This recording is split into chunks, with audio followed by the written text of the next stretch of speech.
حضرت انس رضی اللہ تعالی عنہ فرماتے ہیں کہ ایک شخص رسول اللہ صلی اللہ علیہ وسلم کی بارگاہ میں آیا، عرض کرنے لگا آقا کریم قیامت کب آئے گی؟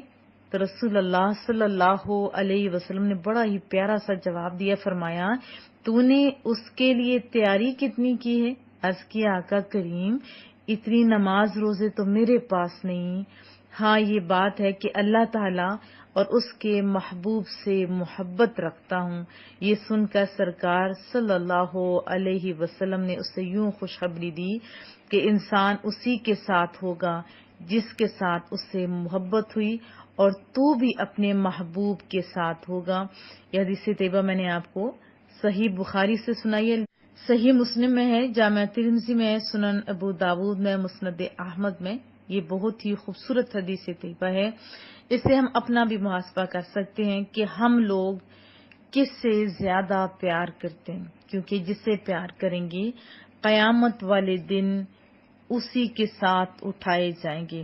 اور یہ حدیث طیبہ حضرت انس رضی اللہ تعالیٰ عنہ فرماتے ہیں کہ میں نے دیکھا کہ مسلمان یہ فرمان نبی صلی اللہ علیہ وسلم سن کر جتنا خوش ہوئے اتنا پہلے کبھی نہ ہوئے تھے۔ اگر ہماری محبتیں خالص اللہ اور اس کے رسول صلی اللہ علیہ وسلم کے ساتھ ہوئیں، صحابہ کرام اجمعین کے ساتھ ہوئیں، صالحین کے ساتھ ہوئیں، اچھے لوگوں کے ساتھ ہوئیں، تو ہمارا انجام بھی انہی لوگوں کے ساتھ ہوگا۔ اور اگر ہمارے بچے انڈین اداکار کی طرف اور اس کے علاوہ کتنے غیر مسلم ہیں ایکٹرز جن کو یہ کاپی کر رہے ہوتے، ان کے سٹائل، ان کے ڈریسنگ یہ جو ہے کاپی کر رہے ہوتے، اور ہر باتوں میں انہی کی کاپی کی جا رہی ہوتی ہے، اگر ہمارے بچے ان کے ساتھ پیار کرنے لگ گئے تو پھر آپ خود سوچئے کیا آپ اور میں برداشت کریں گے کہ ہمارے بچے قیامت والے دن انہی کے ساتھ آگ کے اندر اٹھے؟ یقیناً نہیں۔ تو ابھی بھی سنبھلنے کا موقع ہے، تو اپنی محبتوں کا رخ اپنے پیاروں کی طرف کر دیجئے جن کے ساتھ ہم انشاءاللہ قیامت والے دن اٹھیں گے۔ آپ کی بولی بتائے کہ آپ رسول اللہ صلی اللہ علیہ وسلم سے پیار کرتے ہیں، آپ کی ہر ایک ادا بتائے کہ آپ رسول اللہ صلی اللہ علیہ وسلم کے سچے عاشق ہیں۔ تو کیا میں توقع رکھوں؟ میری دعائیں آپ کے ساتھ ہیں، آپ مجھے اور میرے اداروں کو اور ہمارے خاندان کو اپنی دعاؤں میں خصوصی طور پہ یاد رکھا کریں۔ 24ویں پارے کے مضامین پہلے دیکھ لیتے ہیں۔ اس کی ابتدا میں ہی بہت ہی خوبصورت انداز میں فرمایا گیا کہ اللہ پر جھوٹ باندھنے اور حق کو جھٹلانے والوں کو جہنمی قرار دیا گیا، اور سچے دین کو لے کر آنے والے یعنی رسول اللہ صلی اللہ علیہ وسلم اور ان کی تصدیق کرنے والوں میں خصوصی طور پر مفسرین نے حضرت ابوبکر صدیق کا نام لیا ہے، اور ان سب کے بارے میں کیا قرآن کریم فرما رہا ہے کہ یہ لوگ کون ہیں؟ متقی، یعنی متقی قرار دیا۔ ضمن یہ بات بھی آپ کو بتا دوں کہ ابھی جیسے بہت سارے میسیجز آتے ہیں آیات کے حوالے سے بھی اور اسی طرح احادیث کے حوالے سے بھی، اور زیادہ تر اس میں سچ نہیں ہوتا۔ پہلے حوالے ساتھ لوگ نہیں لکھتے تھے، ابھی حوالے بھی ساتھ لکھے ہوتے ہیں لیکن وہ حوالے بھی درست نہیں ہوتے، تو اس لیے سنی سنائی بات کو آگے پھیلا دینا یہ بھی غلط ہے۔ رسول اللہ صلی اللہ علیہ وسلم نے فرمایا بندے کے جھوٹا ہونے کے لیے اتنا ہی کافی ہے کہ وہ بغیر تصدیق کیے بات آگے پہنچا دے۔ جیسے رمضان کے بارے میں حدیث طیبہ سب کو لوگ فارورڈ کر رہے ہوتے ہیں، بڑے شوق سے کر رہے ہوتے ہیں کہ جس نے سب سے پہلے رمضان کی خبر دی اس کے لیے جنت واجب ہو گئی، اور فرمایا کس نے؟ رسول اللہ نے۔ حالانکہ ایسی کوئی بات نہیں، رسول اللہ صلی اللہ علیہ وسلم نے ایسی کوئی بات نہیں فرمائی۔ تو اس میں سیدھا بہتان ہے، بہتان ہوا نا۔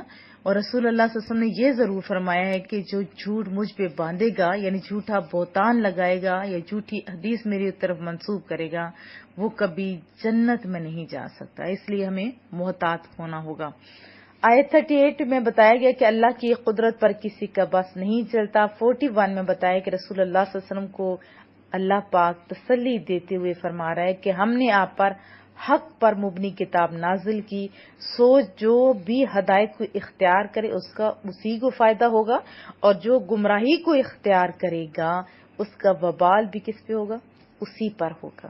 آپ ان کے ذمہ دار نہیں. رسول اللہ صلی اللہ علیہ وسلم بہت پریشان ہوتے تھے نا, اپنی امت سے پیار جو بہت زیادہ تھا. فرمایا آپ ذمہ دار نہیں, آپ نے تو اپنی ڈیوٹی دے دی, تسلی دی. اور اگلی آیت میں فرمایا کہ نیند کو عارضی موت سے تعبیر کر دیا گیا, اور جو اصلی موت ہے وہ ظاہر ہے پرماننٹ موت. آیت 47 میں دولت اکٹھی کرنے والوں کو خبردار کیا گیا کہ اگر وہ ساری دنیا کی دولت بھی سمیٹ لینا اور اس کے برابر اور بھی اس کے ساتھ شامل کر لیں, لیکن جب قیامت آئے گی اس دن کیا ہوگا؟ اس دن یہ ساری دولت آپ کے کام نہیں آئے گی. اس دولت کی وجہ سے عذاب سے چھٹکارا نہیں ملے گا. ہاں, اگر یہی دولت حضرت عثمان غنی کی طرح ہو جو دین کی سربلندی کے لیے استعمال کی جائے, لوگوں کی بھلائی کے کاموں میں استعمال کی جائے, تو پھر رسول اللہ صلی اللہ علیہ وسلم نے جیسے بشارت دی تھی نا کہ اب عثمان کو کوئی چیز بھی دوزخ میں نہیں لے جا سکتی. کس وجہ سے؟ زیادہ دولت اللہ کی راہ میں دینے کے سبب. اگر ایسا آج بھی ہم کریں گے تو وہی اللہ ہے, اللہ ہمیں وہی چیزیں دینے پہ قادر ہے. پھر فرمایا گیا کہ گناہگار امت کی بشارت یہ سمجھے کہ فرما دیجئے میرے وہ بندے جو گناہ کر اپنی جانوں پر ظلم کر چکے ہیں, اللہ کی رحمت سے مایوس نہ ہوں. حضرت علامہ اقبال رحمت اللہ علیہ اس آیت کے تحت فرماتے ہیں کہ جس کی نومیدی سے ہو سوزے درون کائنات, اس کے حق میں تقنطو اچھا ہے یا لا تقنطو. اور پھر ایک اور آیت میں فرمایا کہ لا تقنطو من رحمت اللہ, اللہ کی رحمت سے مایوس مومن کو نہیں ہونا چاہیے. اور بہت سارے میسیجز آتے ہیں کہ بہت گناہ ہو گئے, کیا کیا جائے؟ تو اس میں بتایا گیا کہ تمام گناہوں کو اللہ بخش دے گا. مومنوں تم مایوس نہیں ہو, بس سچے دل سے سچی توبہ اور آئندہ گناہ نہ کرنے کا عزم کر کے ہو. وہ اللہ بہت بخشنے والا, بہت مہربان ہے. جب بھی کوئی بھٹک گیا اسے یہ آیت امید دلاتی ہے کہ سچی توبہ کے ذریعے واپسی کا رستہ باقی ہے نا ہم خوش نصیب. سورہ مومن, اس کے دو نام ہیں, ایک تو مومن, آپ بھی خوش نصیب ہیں, میں بھی, کہ ہمارے نام پہ دیکھیے سورہ مبارکہ ہے. تو اس کا معنی ہے ایمان لانے والا. آیت 28 میں فرعون کے قوم کے ایک مومن شخص کا ذکر ہے, اسی مناسبت سے اسے سورہ مومن کہتے ہیں, اور یہ بہت ہی خوش نصیب شخص ہے. انشاءاللہ آگے جا کے ہم پڑھیں گے. پھر ایک اور اس کا نام ہے سورہ کا سورہ غافر, اس کا معنی ہے بخشنے والا. اور اس سورہ مبارکہ کی آیت نمبر 3 میں اللہ تعالیٰ کے یہ وصف بیان کیا گیا کہ وہ گناہ بخشنے والا ہے, اس وجہ سے اس سورہ کا نام سورہ غافر بھی کہا جاتا ہے. حضرت ابو ہریرہ بیان فرماتے ہیں رضی اللہ تعالیٰ عنہ کہ رسول اللہ صلی اللہ علیہ وسلم نے ارشاد فرمایا کہ جس شخص نے صبح اٹھ کر سورہ مومن کی آیت نمبر 1 حامیم سے لے کر آیت نمبر 3 کے آخر الیہ المصیر تک پڑھا اور آیت الکرسی پڑھی تو ان کی برکت سے صبح سے شام تک اس کی حفاظت کی جائے گی, اور جس نے انہیں شام میں پڑھا تو ان کی برکت سے صبح تک اس کی حفاظت کی جائے گی. بحوالہ سنن ترمذی میں بھی ہے. شعب الایمان کی حدیث طیبہ سنتے بہت ہی پیاری. حضرت خالد بن مرہ رضی اللہ تعالیٰ عنہ سے روایت کرتے ہیں رسول اللہ صلی اللہ علیہ وسلم نے ارشاد فرمایا کہ جو بندہ یعنی حامیم سے شروع ہونے والی صورتیں آپ کو پتہ ہے 7 ہے نا, اور جہنم کے دروازے بھی 7 ہیں. ان صورتوں میں سے ہر ایک صورت جہنم کے ان دروازوں میں سے ہر دروازے پر جا کر کہتی ہے اے اللہ عز و جل اس شخص کو اس دروازے سے داخل نہ کرنا. ہم کتنے خوش نصیب ہیں. قرآن کریم بھی ہمارے لیے اتنے کام کرے گا کہ نہ داخل کرنا. اور کتنا خوبصورت فرمائے جو مجھ پر ایمان رکھتا تھا میری تلاوت کیا کرتا تھا. یہ اس کے گیٹس تھے اس وجہ سے. حضرت عبداللہ بن مسعود رضی اللہ تعالیٰ عنہ فرماتے ہیں حامیم سے شروع ہونے والی صورتیں قرآن مجید کی زینت ہیں. اس سورہ مبارکہ کے مضامین بہت ہی پیارے ہیں, لیکن ابتدا بہت ہی باروب اور پرجلال ہے کہ قاری پڑھنے والا متاثر ہوئے بغیر نہیں رہ سکتا. فرمائے یہ کتاب کسی اس انسان کی تصنیف نہیں ہے بلکہ اس سے رب ذوالجلال نے نازل فرمایا. کتنی محبت ہے اس میں، رعب ہے اس میں، اور بہت ہی مزے کی بات. اور پھر کفار مکہ جب رسول اللہ صلی اللہ علیہ وآلہ وسلم سے ہر بات پر جھگڑتے تکرار کیا کرتے تھے، جس وجہ سے رسول اللہ صلی اللہ علیہ وسلم کے قلب نازک کو اذیت پہنچتی. ظاہر تانے سننا کوئی آسان کام تھوڑا ہے. تو اللہ اپنے حبیب کو تسلی دے رہا ہے کہ گزشتہ اقوام کے کفار کا رویہ بھی اپنے رسولوں کے ساتھ اسی نوعیت کا تھا. وہ بات بات پر اپنے انبیاء سے جھگڑتے تھے، ان کا مذاق اڑاتے تھے، انہیں طرح طرح کی اذیتیں پہنچاتے تھے. ان کا انجام دیکھو کیا ہوا، غضب الہی کا شکار ہوئے، کس انداز سے انہیں عذاب دیے گئے. تو یہ جو بھی دین کا کام کرتے ہیں ان کے لیے بھی تسلی ہے، انہیں بھی اپنے نبی کے یہ جو ٹائم ہے اس کو یاد رکھنا چاہیے اور کس انداز میں انہوں نے کام کیا. اللہ اکبر. پھر ساتھ ہی اللہ نے بتایا محبوبہ دیکھ یہ لوگ، ظاہر بنایا تو سب کو اللہ نے، فرمایا یہ لوگ مجھے رب ہی تسلیم نہیں کرتے، میری وحدانیت پر ایمان نہیں رکھتے. تو کیا ہوا دیکھو، اتنی زیادہ مخلوق تو ہے نا، نوری مخلوق ہے، فرشتے ہیں ایٹسٹرا جو تسبیح کر رہے ہیں صبح و شام ہر لمحہ. اور پھر یہ بھی بتایا کہ دیکھو وہ میری تو تسبیح کر ہی رہے ہیں، تیرے غلاموں کے لیے بھی ہر وقت میری جناب میں مغفرت کی دعائیں مانگ رہی ہے. کون سی چیز؟ نوری مخلوق، فرشتے.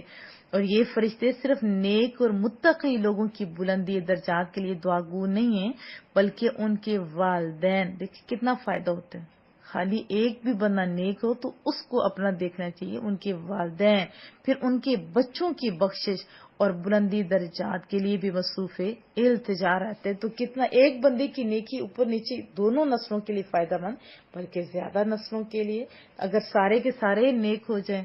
اللہ اکبر. لا الہ پڑھنے والوں کو نیکی ہونا چاہیے. دوسری چیز جو بہت ہی عام ہے وہ بتائی گئی، وہ یہ ہے کہ جب حضرت موسیٰ علیہ السلام نے فرعون کو دعوت حق دی اور اپنے قول کی صداقت کو روشن معجزات سے ثابت کر دیا، تو اس نے جو حکومت کے عہدیداران تھے نا ان سے مشورہ طلب کیا. اس میں اس کا اپنا وزیر حامان تھا اور بڑی بڑی شخصیتیں بھی شامل تھیں جو اس کے مطابق بڑی تھیں. بہرحال فرعون نے موسیٰ علیہ السلام کو قتل کرنے کے منصوبے کے لیے ان کی تائید حاصل کرنا چاہیے. دیکھیں کیسے ان کے منصوبے تھے. انہیں اس دعوت کی خطرناک جو یعنی آنے والے ٹائم میں جو ان کے لیے خطرہ ہو سکتا ہے اسے آگاہ کیا. انہوں نے بتایا کہ اگر تم نے موسیٰ کو یوں ہی کھلی چھٹی دے رکھی نا وہ تمہارے عقائد کو بگاڑ کر رکھ دے گا. یہ بھی ایک بہت بڑا ٹرک ہوتا ہے اور ملک کے گوشے گوشے میں فتنہ فساد کی آگ بھڑکا دے گا. یہ ایسا وہ ظالم شخص تھا، اس نے ایسے بدظن کیا لوگوں کو. ہاں اگر کوئی بندہ برا ہو تو اس کے بارے میں بتانا یہ ہماری شریعت ضرور کہتی ہے، جو واقعی جو غلط عقائد والا اس کے بارے میں بتانا چاہیے. لیکن یہ دیکھیں جن کے اس طرح کے لوگ ہوتے ہیں یہ زیادہ ہی شریر ہوتے ہیں. جیسے یہاں پہ فرعون تھا، اسے کس انداز میں ڈرایا کہ دیکھو کہ حالات تمہارے قابو میں نہیں رہیں گے، اس سے بہتر ہے کہ عقیدے بھی بچ جائیں، حالات بھی بچ جائیں، حضرت موسیٰ کو ہی ختم کر دیے جائیں. اس وقت قبطی قوم کا ایک فرد جس نے ابھی تک ایمان ظاہر نہیں کیا تھا لیکن وہ مسلمان تھا، اٹھ کھڑا ہوا اور بڑی قوت سے حضرت موسیٰ علیہ السلام کا دفاع کیا کہ فرعون جیسا شخص لاجواب ہو گیا. حضرت موسیٰ علیہ السلام کے کارناموں اور آپ کی دعوت کی برکات کو اتنے خوبصورت انداز سے یعنی وضاحت سے ذکر کیا کہ سامعین پر سناٹا چھا گیا. کبھی کبھار ایسا بھی ہوتا ہے نا. اور پھر ایک اور خوبصورت انداز اپنایا کہ جو پہلی قومی تھی نا عاد و سمود، ان کے حالات سنائے، ان کا عبرتناک انجام سے وہ بھی آگاہ کیا اور ان لوگوں کو بچنے کی بھی ہدایت کی. یہ ہوتا ہے انداز بہادروں کا. آپ کا انداز کیسا ہے؟ پھر اس مرد مومن کے نعرہ کلندرانہ اس کو کہا جاتا ہے. اس وجہ سے فرعون کے سارے منصوبوں کو خاک میں ملا دیا. یوں سمجھے کہ مومن کا یہ نعرہ ہوا کرتا ہے. آپ کا نعرہ کیسا ہے؟ پھر بہرحال اب فرعون نے پھر پینترا بدلا، نئی چال چلی. اپنے حامان کو بلایا اور اس سے کہا کہ ایک بہت ہی بلند مینار تعمیر کرو تاکہ میں اس کے اوپر چڑھ کے ذرا دیکھوں تو صحیح، کدھر؟ آسمان کے اوپر۔ یہ دیکھیے کیسا انداز ہے ایسے لوگوں کا، اور یہ تسلی تو کر لوں کہ موسیٰ کا خدا کدھر ہے، یعنی زمین میں تو ہے نہیں اور آسمان میں بھی نہیں، تو اب ہم اسے کہاں ڈھونڈیں؟ ایک دیکھ گندے لوگوں کے گندا سٹائل ہوتے ہیں، اور یہ قیامت تک ایسے لوگ سوالات کرتے رہیں گے، تنگ کرنے والے، اور اسی طرح اس مومن کی طرح دفاع کرنے والے بھی ہوں گے۔ آپ بھی دعا کیا کیجیے کہ ہمیں مولا کریمہ ایسے لوگوں میں شامل فرما جو دین کی سربلندی کے لیے حوصلہ رکھتے ہیں۔ تو اس سے کیا واضح ہوا کہ بندہ حق کیش جب نعرہ مستانہ بلند کرتا ہے نا، تو باطل اپنے تمام کرو فرق کے باوجود اس کا مقابلہ نہیں کر سکتا۔ اب دیکھیں وہاں ہجوم تھا، ان لوگوں کی تعداد زیادہ، یہاں تو ایک بندہ تھا، لیکن ایک بندے کو اللہ نے ایسی وہ روب دیا کہ سارے چپ ہو گئے۔ اور ہمارے نبی کی بھی تو یہی شان ہے، کیا فرمایا کہ کوسوں دور بھی ہوگا بندہ تو آپ کے روب کی وجہ سے اس کے اوپر ہیبت ہوگی۔ رسول اللہ کی امت کا بھی یہی شان اللہ نے دی ہے۔ آپ ذرا روب والے بنیں گے تو تب نا دین کے مطابق چلیں گے تو اللہ آپ کو بھی ایسے ہی روب دے گا۔ ذرا لا الہ کی طرح ایک خوبصورت سا نعرہ بندہ لگائے نا، اللہ اکبر۔ آج بھی غیر مسلم لا الہ کی طاقت سے اور اللہ اکبر کے نعرے سے ڈرتے ہیں، یاد رکھیں۔ اس سورہ مبارکہ کے دو نام ہیں، حامیم سجدہ اور دوسرا ہے فصلت۔ حامیم سجدہ کہنے کی وجہ کہ ابتدا حامیم کے ورڈ سے ہوتی ہے، وہ سونے خوبصورت نام اللہ اکبر، پھر السجدہ کیونکہ 38 آیت میں سجدہ ہے، اور فصلت اس کی آیت نمبر 3 میں مذکور کلمہ ہے فصلت، اس سے یہ ماخوذ ہے۔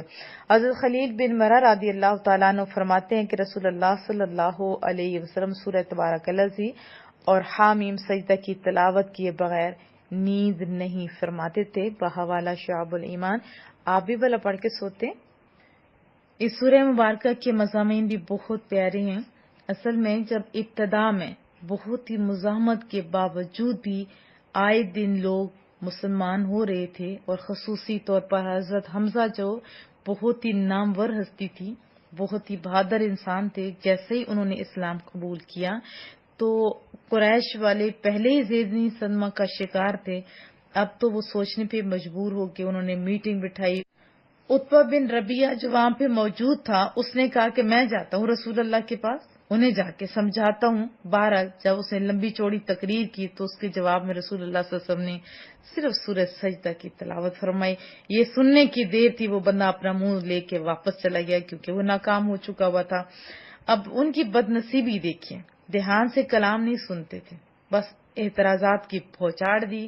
کبھی کہتے کہ یہ ان کی اپنی اختراع ہے، خود گھڑا ہوا ہے، کبھی کہتے کسی سے سیکھ کر آتا ہے، کبھی کہتے تھے پھر ہمیں سیکھنے کے بعد ہمارے سامنے یہ سکھانے کے لیے آ جاتا ہے۔ اور یہ شبہ بھی اتنا لو تھا کہ اس کا ذکر کرنا بھی مناسب نہیں سمجھا گیا، بلکہ حتمی اور قطعی انداز میں فرمایا کہ یہ تمہارے رب کا کلام، بس بات ختم۔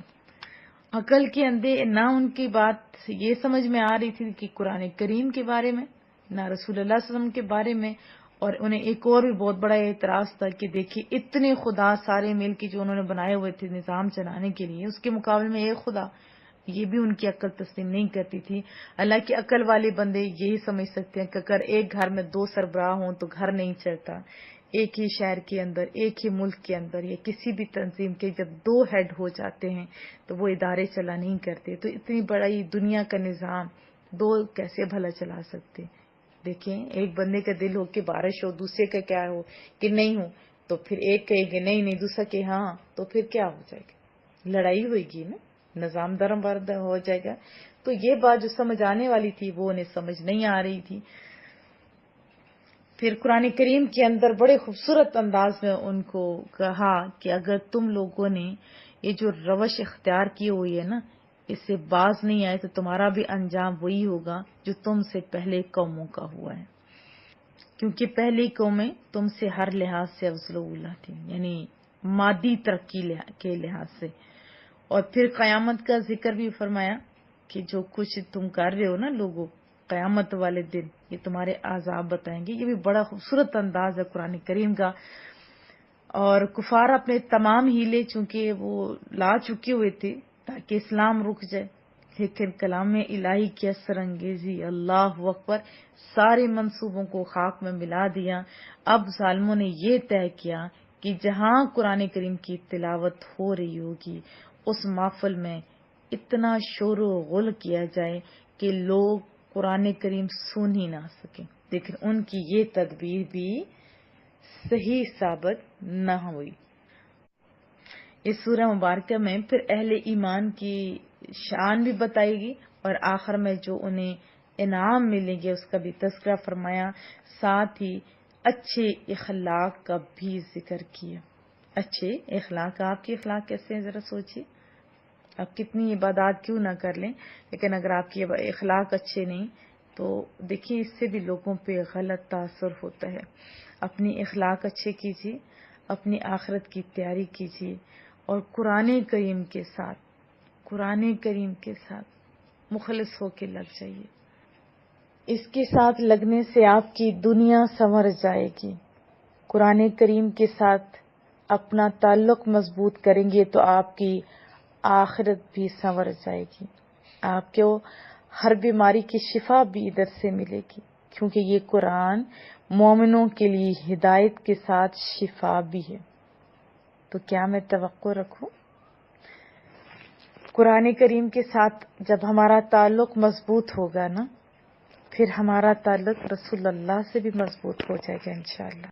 آمین۔ الحمد للہ رب العالمین والعاقبۃ للمتقین، الصلاة والسلام علی سید الانبیاء والمرسلین، اللهم صل على سيدنا ومولانا محمد وعلى آل سيدنا ومولانا محمد وبارك وسلم عليه، اللهم ربنا آتنا في الدنيا حسنة وفي الآخرة حسنة وقنا عذاب النار، وقنا عذاب القبر، وقنا عذاب الحشر، وقنا عذاب الموت، وقنا عذاب القبر، وقنا عذاب الميزان، اللهم استرنا بسترك الجميل، اللهم ربنا ظلمنا أنفسنا وإن لم تغفر لنا وترحمنا لنكونن من الخاسرين، وإذا مرضت فهو يشفين، وإذا مرضت فهو يشفين، اللهم إنا نسألك شفاء كاملا، اللهم إنا نسألك أولادا صالحا، اللهم إنا نسألك رزقا حلالا طيبا، اللهم إنا نسألك قلبا خاشعا، اللهم إنا نسألك عملا مقبولا۔ یا رب العالمین، ہم سب کا نماز جمعہ اپنی بارگاہ میں قبول و منظور فرما۔ اے مولا تو کریم ہے، تیرے در پہ آ کے مانگتے ہیں مولا، ہماری دعاؤں کو اپنی بارگاہ میں قبول و منظور فرما۔ یا رب العالمین، جتنا کلام پاک پڑھا گیا اس کا ثواب تیری بارگاہ پیش کرتے ہیں، قبول و منظور فرما۔ تمامی کلام کا ثواب تحفتاً ہدیۃً عقیدۃً نذرانۃً احمد مجتبی محمد مصطفیٰ صلی اللہ علیہ وسلم کی بارگاہ پیش کرتے ہیں، قبول و منظور فرما۔ آپ کے تو خیر تمام انبیاء کرام، تمام صحابہ کرام، جتنے بھی مومنین مومنات رخصت ہوئے، یا اللہ اس مسجد میں جتنے دوست بیٹھے، ہمارے خواہشوں کا رب، عزیزوں کا رب، والدین بڑے استاد جو بھی دنیا سے رخصت ہوئے، یا اللہ سب کی روحوں کو اصالِ ثواب کرتے ہیں مولا، اپنی شان کے مطابق سب کو ثواب عطا فرما، ہر ایک کی قبر کو اپنے نور سے منور فرما، ہر ایک کے درجات میں بلندیاں عطا فرما۔ اے مولا ہم سب کے صغیرہ و کبیرہ گناہ معاف فرما، اے مولا اس جمعۃ الوداع کے صدقے، رمضان کے صدقے ہم سب کے صغیرہ و کبیرہ گناہ معاف فرما۔ اے مولا ہمیں مانگنے کا سلیقہ نہیں ہے مولا، ہماری دعاؤں کو اپنی بارگاہ میں قبول و منظور فرما۔ یا رب العالمین، جتنے بھی مومنین مومنات بیمار ہیں یا اللہ سب کو شفائیں کاملہ عطا فرما۔ اے مولا جو بھی ہسپتالوں میں گھروں میں کسال میں بیمار ہے یا اللہ سب کو شفائیں کاملہ عطا فرما۔ اے مولا جو پریشان حال ہے سب کی پریشانیوں کو دور فرما۔ اے مولا جو قرضدار ہے قرض ادا کرنے کی توفیق عطا فرما۔ اے مولا تیرے خزانے میں کسی چیز کی کمی نہیں ہے، مولا تجھے تیرے حبیب کا واسطہ دیتے ہیں، تیرے حبیب کے نواسوں کا واسطہ دیتے ہیں، بے اولادوں کو اولاد نرینہ عطا فرما۔ یا اللہ جن کی ماں جن ماں کی گودیں ابھی تک خالی ہیں اپنے حبیب کے صدقے ان کی گود کو ہرا بھرا فرما۔ اے مولا بے رزقوں کو رزق حلال عطا فرما۔ اے مولا بے ہدایتوں کو ہدایت عطا فرما۔ یا رب العالمین ہم سب کی جان کی مال کی ایمان کی عزت کی دولت کی مولا تو خود حفاظت فرما۔ یا رب العالمین بری موت بری مرض بری سنکت سے محفوظ فرما۔ یا اللہ جو بھی مسجد کے ساتھ مدرسے کے ساتھ تعاون کرے پیار کرے محبت کرے مولا تو سب کے دلوں کو جانتا ہے، اپنی شان کے مطابق سب کو اجر و ثواب عطا فرما۔ یا رب العالمین ہم سب کے کاروباروں میں برکتیں عطا فرما، ہم سب کے گھروں میں برکتیں عطا فرما، ہم سب کے گھروں میں خوشیاں عطا فرما۔ ہر والدین کو اپنی اولاد کی خوشیاں نصیب فرما، ہر اولاد کو اپنے والدین کی خدمت کرنے کی توفیق عطا فرما۔ اے مولا ہم گنہگار التجا کرتے ہیں، ہماری دعاؤں کو اپنی بارگاہ میں قبول و منظور فرما۔ یا رب العالمین ہمارے خالدانوں کو اپنے فضل و کرم سے مالا مال فرما۔ اے میرے مولا ہر برے اعمال سے بچنے کی توفیق عطا فرما۔ یا رب العالمین جس جو دعائیں میرے ہمارے محبوب نے مانگی ہم سب کے حق میں وہ قبول فرما۔ یا رب العالمین ہر گناہ سے بچنے کی توفیق عطا فرما۔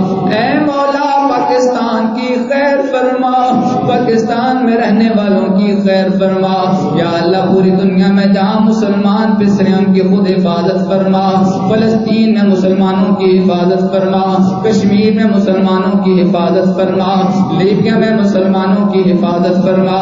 اے مولا مسلمان تب رہا ہے مار کھا رہا ہے اپنے حبیب کے صدقے سب کی خیر فرما۔